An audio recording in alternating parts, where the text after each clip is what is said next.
দুনিয়ার জন্য আপনার মা যদি বেশ্যা হয়, সবাই যদি বলে আপনার মা বেশ্যে, আপনি বলবেন না, তোদের জন্য আমার মা বেশ্যা, আমার জন্য আমার মা জান্নাত। কথা বলুন ঠিক কি না?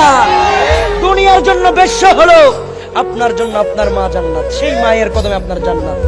আপনার জন্য আপনার মা দোয়া করতে দেরি, আপনার আসন বাড়তেও দেরি হবে না। দুনিয়ার মানুষের দোয়া কবুল হবে কিনা সন্দেহ আছে। সন্তানের জন্য যদি মা দোয়া করে, বাবা দোয়া করে, হাত বাড়াইতে দেরি, দোয়া কবুল হইতে দেরি হয় না। জোরে বলুন না সুবহানাল্লাহ। আমার যুবকরা কি আমার কথা কি বুঝছেন? আমার কথা কি বোঝা গিয়েছে? আজকে যদি মা বাবা তাকে একটু কদমে যাবেন, একটু চুমু খাবেন, একটু মহব্বত করবেন, বাবা বড় বড় মহব্বতের মা বাবা। দুনিয়ার সবাই আপনাকে ফর ভাবলো, আপনার মা বাবা আপনাকে কোনোদিন পর ভাববে না। হ্যাঁ, আপনাকে শাসন করে, আপনাকে একটু ডাক দে আপনার ভালোর জন্য, আপনাকে ঘরে থাকতে বলে, বাইরে ঘুরতে নিষেধ করে আপনার ভালোর জন্য। আপনি ঘরের বাইরে গেলে 2 টাকা কামাইলে তাদের লাভ, কিন্তু তারা তার বড় বলে বাবা একটু ঘরে থাক। কিন্তু আমরা সন্তানরা সেটা